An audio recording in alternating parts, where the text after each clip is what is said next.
our salaries and benefits is less than 5% of the government's federal budget. And my little part, USAID, was less than 1/2 of 1%. What? So the federal workforce is less than 5% of the entire federal budget. USAID is less than 1/2 of 1%. So, and for every dollar that USAID raised, and I can tell you I've done a lot of their audits and reports over the last 20 years, much more than Trump's taxes have ever been audited. I had to report to 6 congressional committees every year. For every dollar that USAID raised, we leveraged $3 to $4 in co-investment from private businesses and other governments.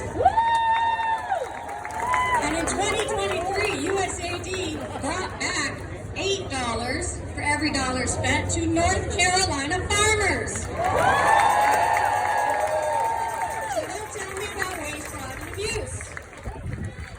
We're the ones that keep your water clean. With the EPA that just got 65% of its workforce cut. We're the ones that run the local food and assistance program through the USDA. That gives breakfast to kids, breakfast and lunch in schools. 100% of Asheville schools are part of that program, and most of our county schools are. Anybody here got kids? Anybody here a farmer? Anybody here eat food? Doge just cut $1 billion from the local food programs. Dad, my shoes are gonna fall. My shoes are gonna fall. Don't worry about it. We're also the ones that run the Veterans Affairs.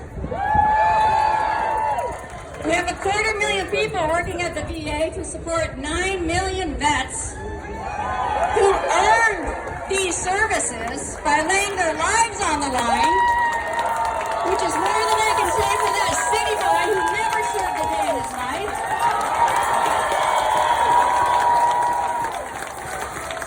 The VA is cutting 80,000 jobs, but they say, don't worry, it won't impact services. We also manage your parks and forests. Is anybody here mountain proud?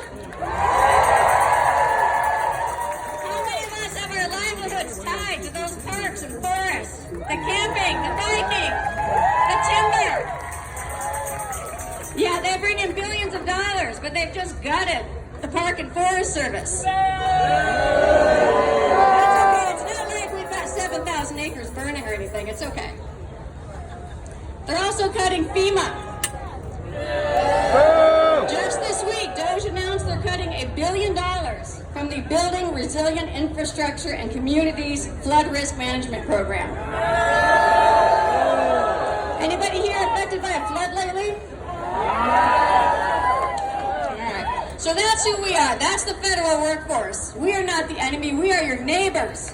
We are public servants. We are not politicians. We do this for love of country. And when I tried to figure out why this was happening, I was reminded that they have a playbook. It's called Project 2025. Otherwise known as Project 1980 2.0, but we'll get to that. Well, my playbook is the Constitution of the United States.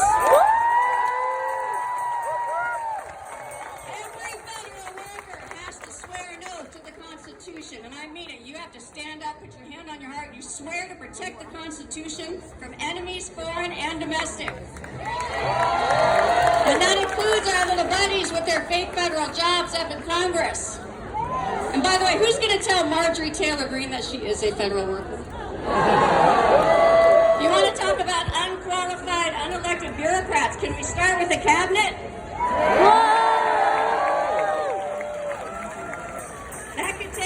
So I'll leave that there. But what I'd like to say is this is a time for all of us working families to unite.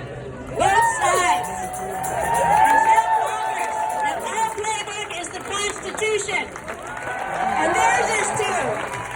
And if they're not going to do their jobs protecting the Constitution, then their job is going to get cut too.